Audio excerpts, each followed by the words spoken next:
Eu não vou, evidentemente, tentar subrayar tudo isso, mas eu vou fazer um pouco de referência à parte da manhã, porque de manhã nós tivemos alguns grupos de trabalho que tomaram alguns temas específicos e que tentaram aprofundar algumas questões que pareciam mais centrais dessa discussão do ensino profissional. Eu acho que a gente começou com uma discussão do sistema alemão, uma apresentação sobre o sistema alemão, e o interessante é que, na apresentação do sistema alemão, o apresentador, Ben Mayer, ele mencionou duas coisas. Primeiro, que o sistema alemão ele é mais desigual do que outros países, mas ele também emprega muito melhor, não é? E ele dá condições profissionais, inclusive de renda para quem faz ensino profissional, bastante satisfatórias, ainda que um sistema mais desigual. Os alemães estão lidando com como é que eles vão fazer para reduzir a desigualdade, né? Mas certamente eles não vão abrir mão da questão da diferenciação, que dá empregabilidade, que dá uma perspectiva de carreira para as pessoas, uma perspectiva de vida. Eu acho que esse foi um ponto importante. E eu acho que tem um ponto que perpassa também toda essa discussão, é o seguinte: como é que você lida com uma população altamente heterogênea, que no caso do Brasil chega ao ensino médio muito mal formado em grande parte, e ao mesmo tempo você quer atender aos requisitos de uma educação profissional de alta qualidade, como nós vimos aqui da chamada Revolução Industrial 4, não é isso? E aí é um dilema muito complicado. Eu não acho que a gente não tem uma resposta para isso.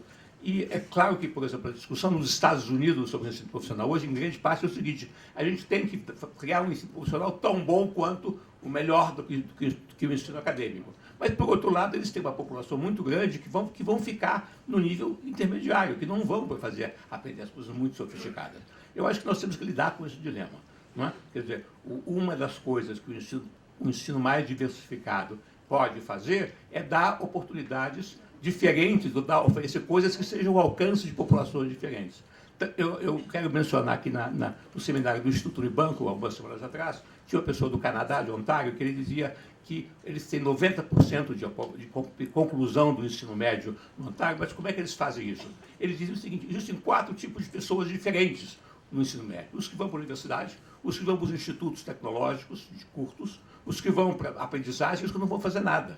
E eles têm que atender a cada uma dessas populações de maneira diferente.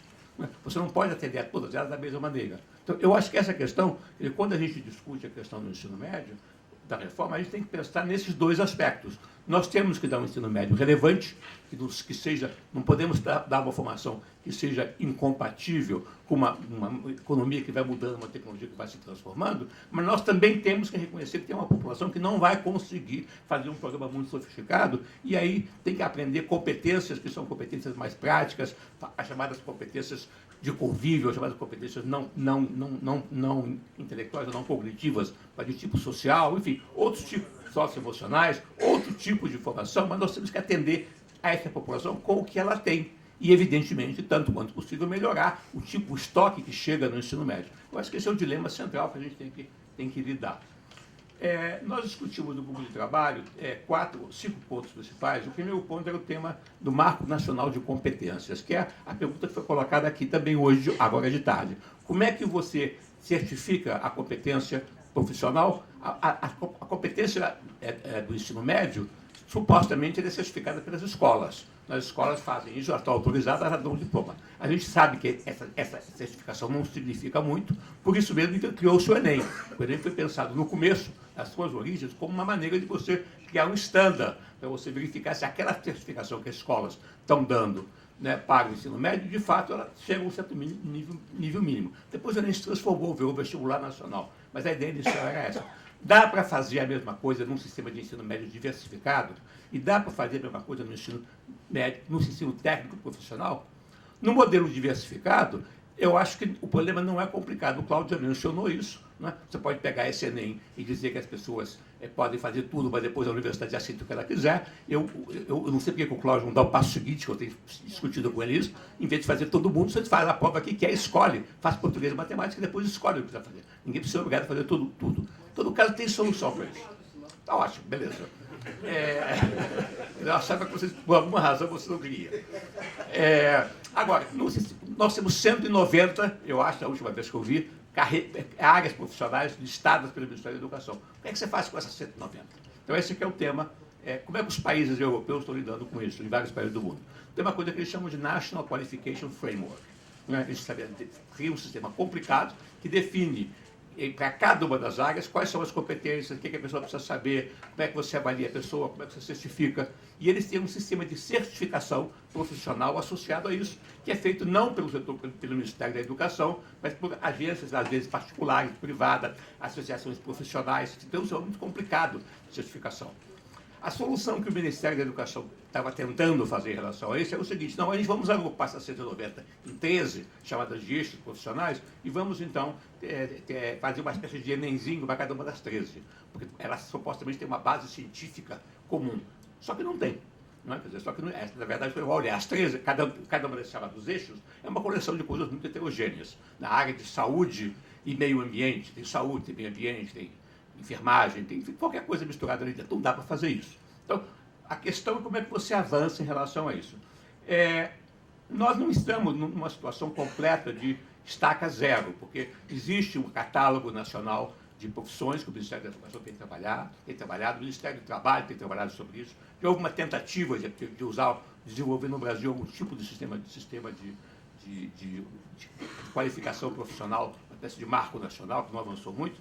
Né? Então, discutiu-se isso, né? E eu acho que o que fica muito claro é que esse tipo de coisas tem que se desenvolver. Há experiências negativas também. A Inglaterra teve uma experiência importante de avançar muito no marco desse sistema de referência. Depois voltou para trás, porque descobriu que tinha criado um monstro, uma infinidade de qualificações e uma complicação muito grande. Então, tem que se valer das experiências e ir aos poucos. E a gente sabe que no Brasil, a quantidade, apesar de serem 190 cursos, né, metade dos alunos estão em 10 cursos diferentes. Né, e se você botar mais 10, você chega a 80%. Então, você pode ir aos poucos, você pode ir aumentando. Agora, a criação de um marco desse tipo é importante, e aí, isso não é uma tarefa só do Ministério da Educação, mas tem que envolver o setor produtivo, e tem que envolver esses 40 ou mais instituições das corporações profissionais, dos conselhos profissionais que pulularam no Brasil. O Brasil é um dos países que mais desenvolveram essa quantidade enorme de profissões regulamentadas com os respectivos conselhos, muitos dos quais funcionam para fazer uma reserva de mercado para os formados, mas, de qualquer maneira, é uma organização dos profissionais, não é? E esse sistema tem que ser discutido e tem que trazer, de alguma maneira, o setor, né, da organização das profissões, do setor produtivo e o setor da educação na construção progressiva de um marco de competências, que eu acho que não pode ser implantado de um dia para o outro, mas tem que continuar.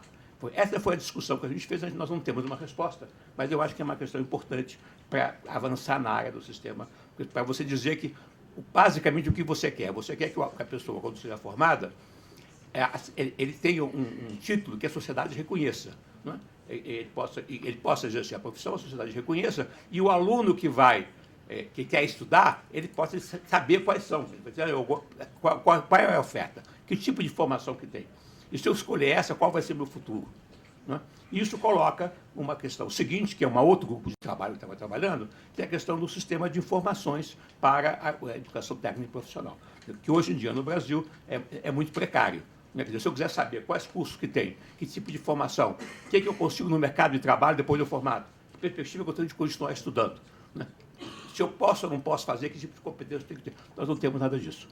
Então, nós temos que avançar num trabalho que, por um lado, você vai definindo esse marco de competências, por outro lado, você tem que criar um sistema de informações de estatísticas que você possa informar a sociedade, não é, sobre, e aqui faz as políticas da área da educação, da formação profissional, quais são, o que existe, qual é a população que faz o quê, que áreas são, né, que estão aí, etc.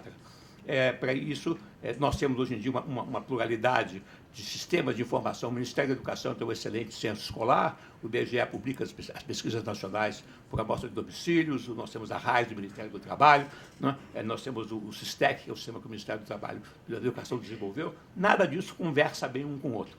Né? E nós praticamente não temos acompanhamento de egressos numa escala significativa. O Senai tem um sistema próprio, o Paula Souza tem algum sistema, tudo isso são experiências, mas nós não temos um quadro mais amplo, né, que a gente poderia avançar simplesmente integrando essas bases de dados, que hoje a tecnologia já permite, que você pode pegar o CPF de quem está estudando e depois vai ver o que aconteceu no mercado de trabalho usando os dados da RAIS, né? Aí você tem que avançar mais num sistema de informações mais rico, né? E mais acessível não só para quem faz análise de políticas públicas, mas para a população. Né? Um lugar onde eu entre lá e digo assim, eu quero ser mecânico. Muito bem, o que significa ser mecânico? O que eu tenho que estudar? Quanto eu vou ganhar? Qual é a minha posição no mercado de trabalho? Eu posso continuar estudando? Né? Enfim, esse tipo de coisa tem que ser montado, tem que ser desenvolvido. E tem uma questão de quem é que vai desenvolver isso. Se é o Ministério da Educação, se é o Ministério do Trabalho, se é algum tipo de arranjo. Mas esse é um tema que ele precisa ser desenvolvido nessa discussão. Eu acho que isso toca uma outra questão, não é, que é a questão do vínculo entre o mercado de trabalho e a educação técnica, que é um outro grupo de trabalho que tratou dessa questão. Não é? E aí nós temos, de novo, o sistema alemão, não é, que sempre a gente olha com inveja, não é, porque, e de outros países, em que o setor produtivo, ele, em contato, em negociação com os sindicatos, né, e com o sistema educacional, definem quais são, o que é importante ser, o que vai ser ensinado. Né, e a definição vem por aí. Nós não temos isso. Né? Existem experiências, do Paula Souza aqui em São Paulo, eu sei que tem uma política de identificar a necessidade das demandas do mercado de trabalho, para decidir se vai ou não vai criar um curso. Né? O Senai tem um sistema de análise de prospectiva, tentando identificar quais são as demandas atuais e futuras de tecnologia, para saber aonde você vai formar pessoas em função do que vai acontecer. É uma tentativa de você acompanhar, é difícil, porque a tecnologia muda muito, a gente não sabe para que lado que ela muda, mas, enfim, é um esforço nesse sentido. Né? E tem toda a questão de você efetivamente envolver mais o setor produtivo no sistema de formação técnica e profissional. Como é que você envolve? O setor produtivo ele pode, nessa parte que já se faz parte no Brasil, consulta, vê com as pessoas, pergunta o que tem, olha as estatísticas para ver onde é que está a demanda, mas também o setor produtivo pode entrar mais diretamente na identificação dos currículos, dos conteúdos, participar de grupos de trabalho para definir o que tem que ser feito. E um passo mais adiante, que também o sistema dual faz isso, o próprio sistema produtivo ensina, porque você tem o sistema da tutoria e o sistema da aprendizagem. E esse é um outro grupo de trabalho que trabalhou especificamente no sistema de aprendizagem. Nós temos no Brasil uma lei de aprendizagem. Essa lei de aprendizagem diz que todas as empresas de certo porte que têm áreas profissionais de tipo técnico, elas são obrigadas a ter aprendizes dentro dessa empresa para poder capacitá-los naquelas áreas. A ideia é muito boa, é a ideia europeia do sistema dual, você usa a aprendizagem para funcionar, só que não funciona no Brasil por várias razões. Uma das razões é que isso virou basicamente um programa assistencialista. Na verdade, você bota crianças jovens, muito 14 anos, 15 anos, etc. Você não deixa que eles possam ir para a fábrica, porque seguir um problema de trabalho infantil. Para evitar o trabalho infantil, é proibido que o jovem entre na fábrica. Eu acho que o Cláudio gosta muito do exemplo do Fritz, que está lá nas Siemens, na Alemanha, aprendendo a mexer com as máquinas complicadas, e o Joãozinho aqui no Brasil não pode. Para ele entrar na fábrica, tem que ter uma pessoa com ele, pela mão, porque senão ele não vai poder aprender, porque aqui ele não pode, porque a lei, senão seria trabalho infantil. Tem que ser mexido nisso. Tem uma discussão sobre se você tem que mexer ou não tem que mexer na idade em que o aluno começa no sistema de aprendizagem. Não pode ser muito cedo, mas também tarde demais não adianta. E eu acho que, fundamentalmente, é uma questão de você motivar o setor produtivo a ver no sistema de aprendizagem não um peso, uma obrigação legal que ele tem que fazer porque ele é obrigado a fazer, mas é uma coisa que interessa a ele. Porque ele vai formar gente, porque ele pode capacitar pessoas, porque ele pode formar quadros para o seu uso, e você pode pensar num sistema de incentivos, uma coisa que foi discutida também de manhã, ele vai pagar menos por um trabalho que vai ser útil para ele. Acho que o Cláudio gosta também de mencionar isso, é que antigamente as pessoas pagavam para ser aprendizes. Você, quando ia aprender a ser padeiro, você virava escravo do padeiro, ia morar lá com ele, a família tinha que dar um dinheiro para o padeiro, e você, depois de 5 anos, dizia, agora você é padeiro. Você não está não é? isso. Não totalmente. Mas, enfim, esse é o clássico sistema das guildas profissionais que os alemães herdaram e de alguma maneira, mantiveram até agora no seu novo formato. Então, digamos, toda essa questão do sistema profissional, da aprendizagem, né, industrial, que você combina efetivamente o trabalho, não só o estágio, mas o trabalho remunerado na fábrica, com um processo educacional, Né? É um processo que a gente andou muito pouco e a gente tem que avançar em relação a isso, sem pretender que um dia nós vamos copiar os alemães, porque ninguém copia, mas a gente pode fazer várias coisas nessa linha.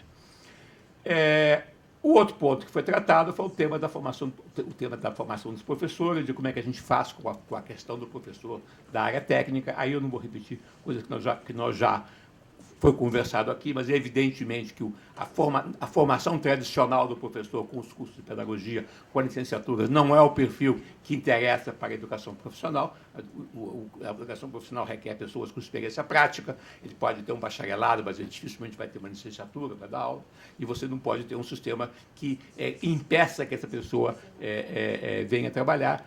Essa legislação criou a figura, na verdade, trouxe para esse nível a figura do notório saber, que é uma maneira de você reconhecer a competência. Tem uma questão de como é que você dá uma capacitação pedagógica que ele precisa ter, de qualquer maneira, mas não tem que ser essas 1.500 horas, enfim. Tem toda uma problemática, que essa problemática que a gente está falando aqui, que foi discutida também. Eu acho que esses são os pontos principais, e tem uma questão que eu acho que perpassa a discussão acreditada, eu não vou mencionar, foi uma excelente discussão, eu não vou tentar repetir, mas eu acho que é um ponto que eu gostaria de lembrar. Assim, quem é que manda? Quem é que comanda o sistema de formação profissional? Né? E aí eu acho que essa questão é muito importante, porque hoje em dia, no chamado sistema integrado, ninguém comanda. Tem de manhã se dá as aulas tradicionais, comandadas pelas escolas tradicionais, e de tarde a área técnica comandada pela área técnica, e um não conversa com o outro. Né? Esse é o padrão que nós temos em todo o chamado sistema integrado, que a Ana Inui gosta de chamar de empilhado. Não é? Que você bota um, depois bota o outro, e um não conversa com o outro. Não é? Então, eu acho que a resposta para isso é o seguinte: se o aluno está num curso que é profissional, quem manda é o profissional. Né?